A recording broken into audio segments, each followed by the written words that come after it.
would not allow these chemicals and these metals to be used in products if they weren't proven safe. But your position and what's available in your book, Invisible Killers, and I think the website for that is invisiblekillers.com, correct? Yes, that's correct. Okay, but your book and your position is that these are not, they've never been proven safe. They are a very provable threat to health, and that we need to be looking at preventing cancer as much as we look at treating it after the fact, right? Absolutely. And I think that one of the things that we will be coming out with very shortly, and I told you before we went on the air, is our very next project is going to be called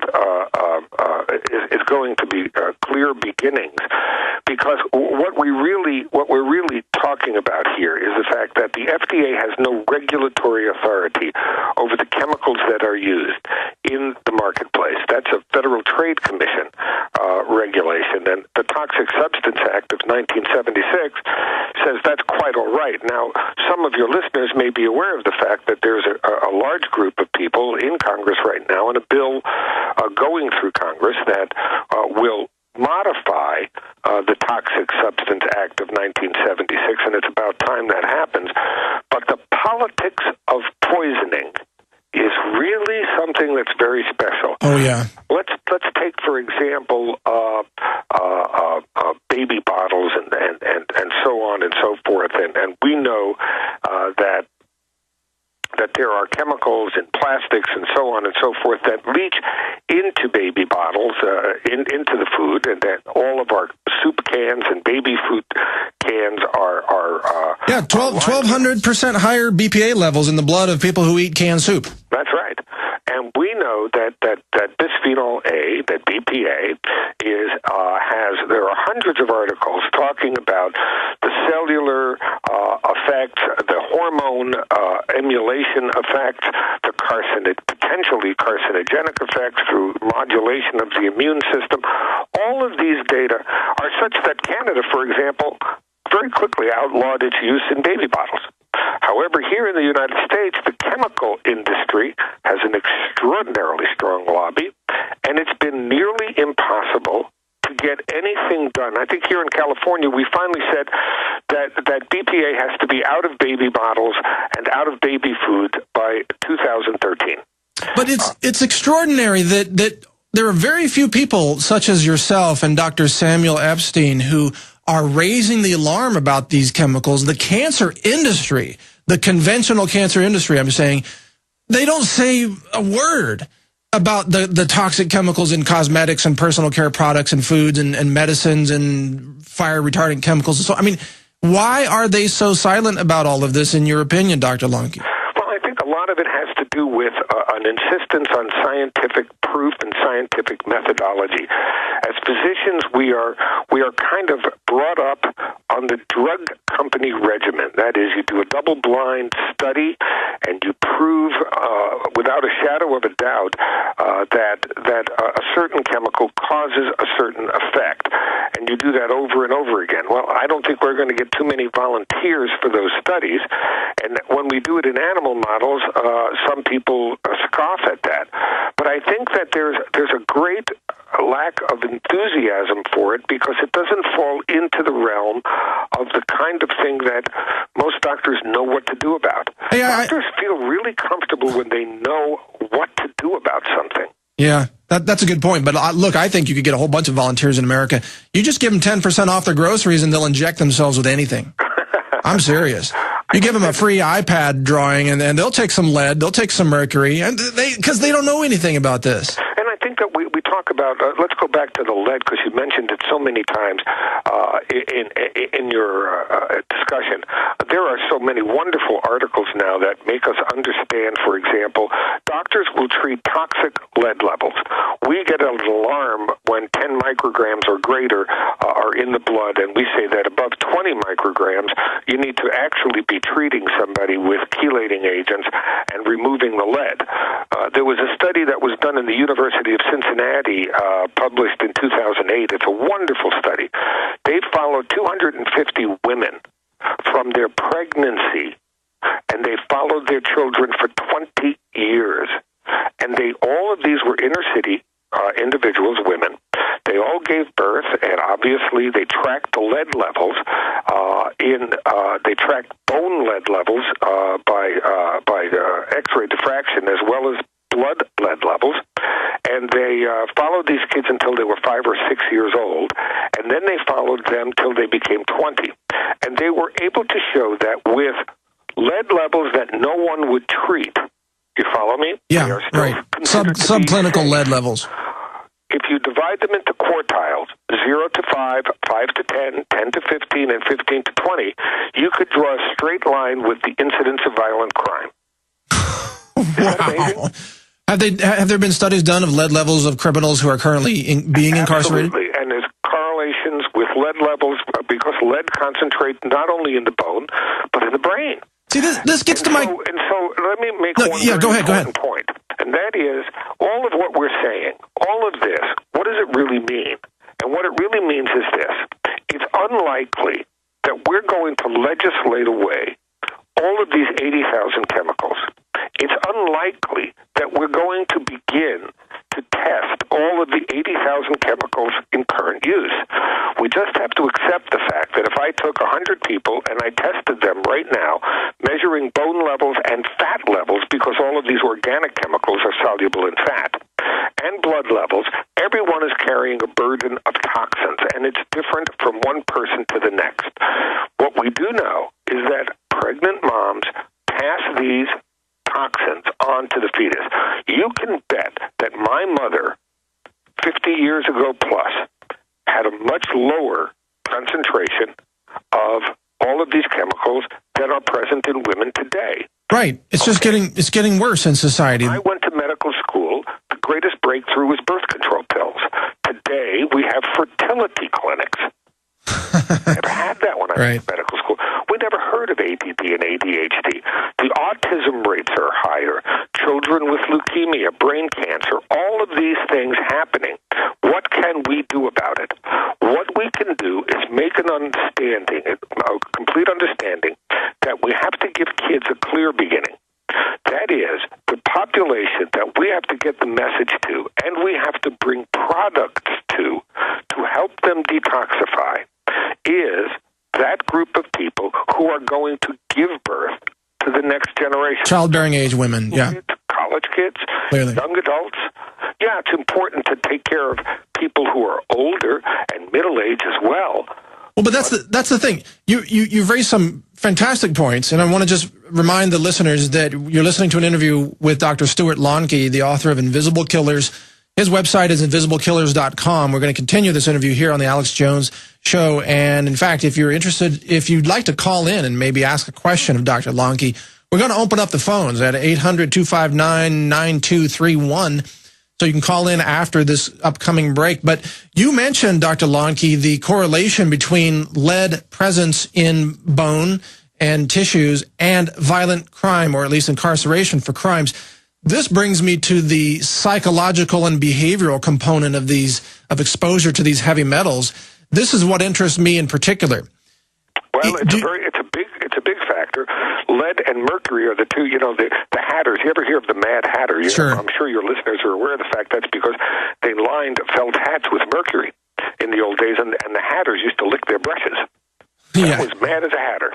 Yeah, it'll drive you insane. But this is my question. Do you think that at least some portion of the insanity that we see across modern culture today is caused by this exposure to heavy metals? Undoubtedly. There is not 1 ounce of scientific doubt in my mind. I think that it is one of the factors. What I want the listeners to understand is it's not the only factor. Sure. There are many factors that go into it.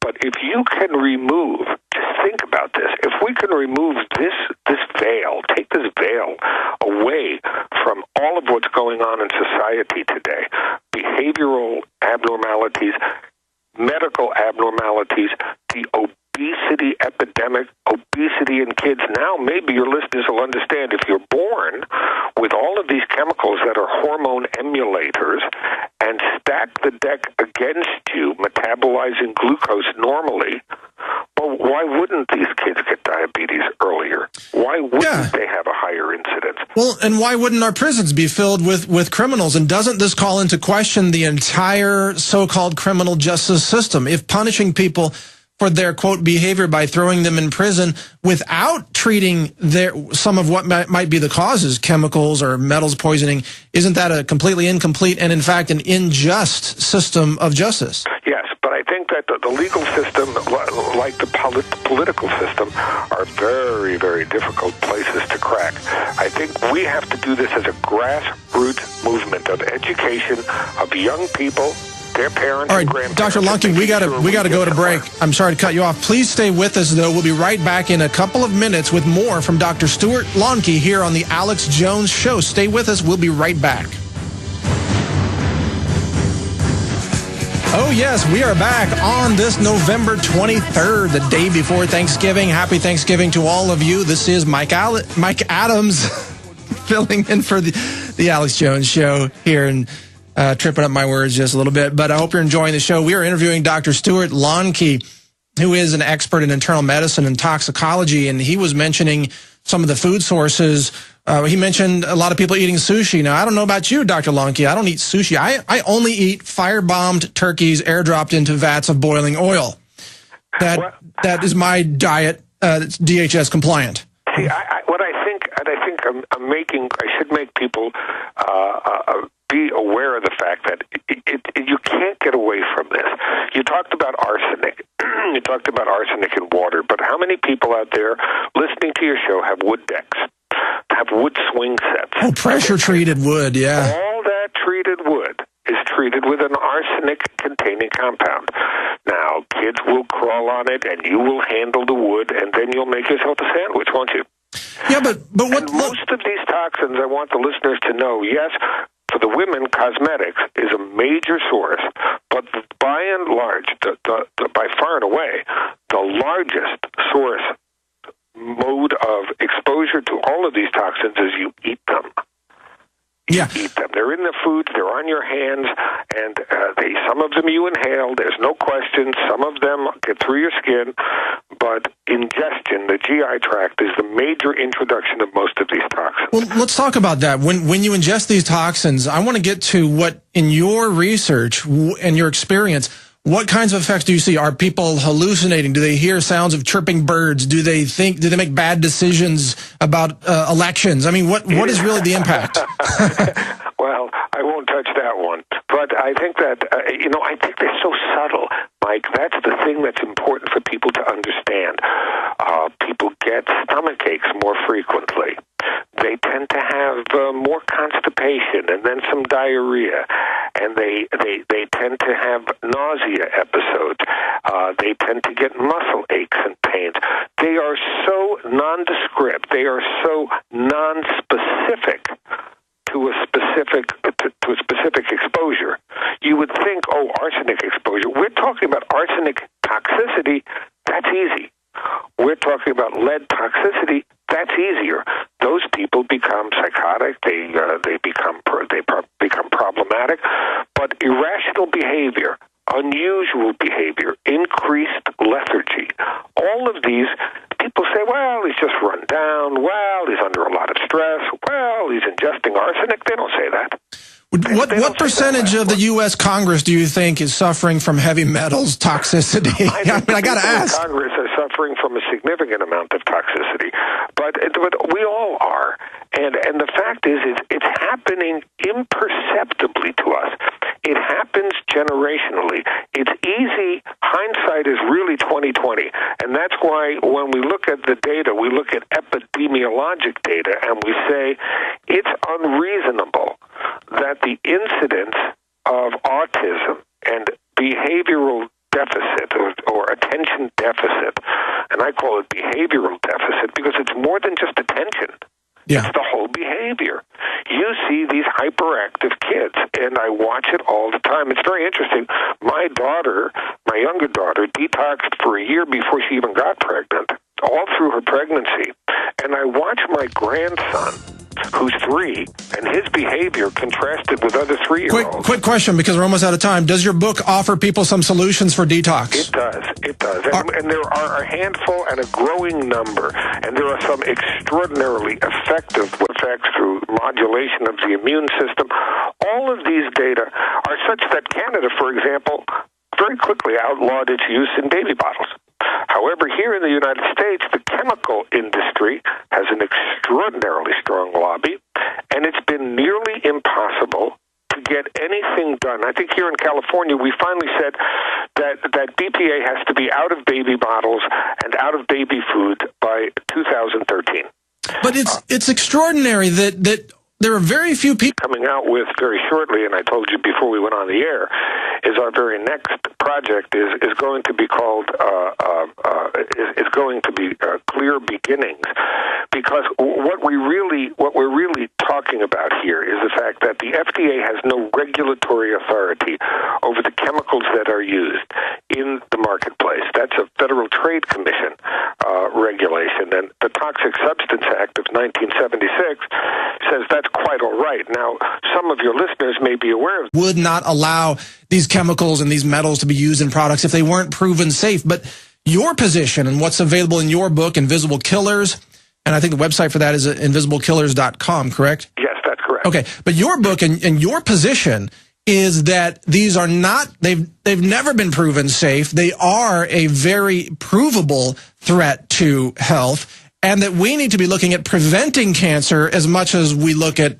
treating it after the fact, right? Absolutely. And I think that one of the things that we will be the fact that there's a large group of people in Congress right now and a bill going through Congress that will modify the Toxic Substance Act of 1976, and it's about time that happens. But the politics of poisoning is really something that's very special. Oh, yeah. Let's take, for example, baby bottles and so on and so forth. And we know that there are chemicals in plastics and so on and so forth that leach into baby bottles, into the food, and that all of our soup cans and baby food cans are 1,200% higher BPA levels in the blood of people who eat canned soup. That's right. And we know that bisphenol A, that BPA, there are hundreds of articles talking about the cellular effects, the hormone emulation effects, the potentially carcinogenic